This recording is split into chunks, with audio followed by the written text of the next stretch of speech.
I'm Ramon. I'm a fascial stretch therapist, body mover, healer, a worker of trying to contribute to life in itself and just doing the right thing by others and doing the best that I can to just be a good human on this journey and helping everybody with their movement and mobility the best that I can. What inspired you to kind of get into this field? I got into this field because I was just trying to broaden my knowledge to help my personal training clients, and at the moment when I did a lot more personal training, I was looking for continuing education credits. How would you explain benefits of fascial stretch therapy to someone who's never tried it?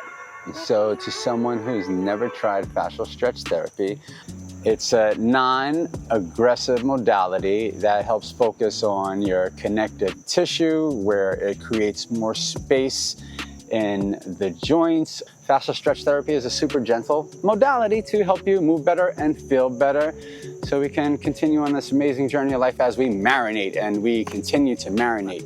Walk me through how you approach a new client through their first session. You won't fall off the table, no.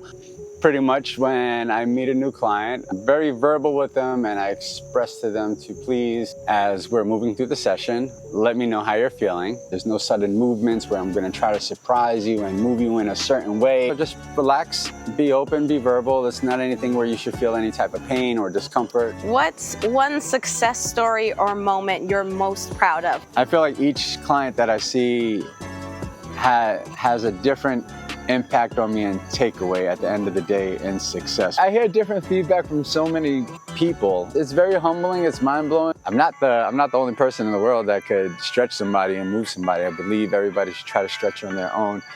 But my success story would be that, you know what, every client and person that I've seen throughout the years, just hearing their individual feedback on how it's made them feel and how it's affected their daily living, their lifestyle. People being open, they give back something for their journey that's always inspiring. Have you ever had anybody get like emotional on your table? They say your tissue stores trauma and emotions and feelings.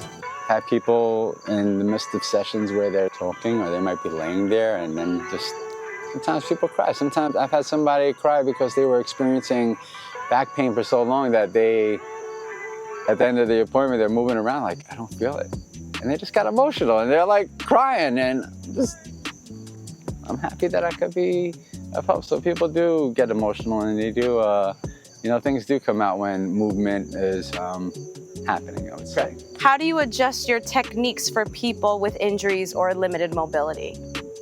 I take my time.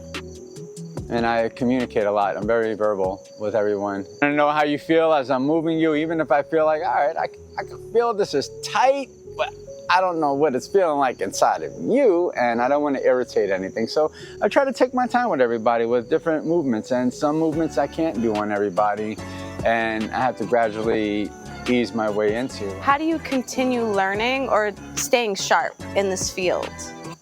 Google. I tell everybody, a lot of people ask me, what's the best stretches to do, Ramon, for my hamstring, hip flexor? I'll show people stretches and techniques, but it's hey, you gotta look them up and you gotta do your research so you can take care of yourself, because you don't know if there's gonna be a chiropractor, stretch therapist, or whatever. So the same thing applies to me.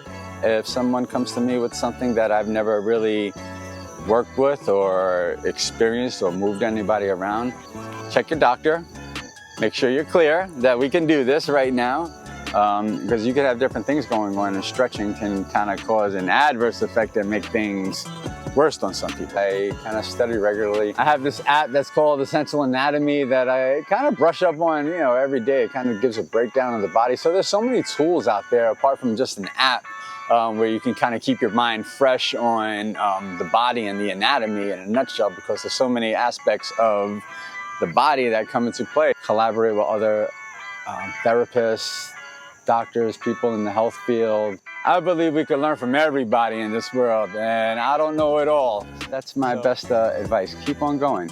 Don't stop. Do not stop.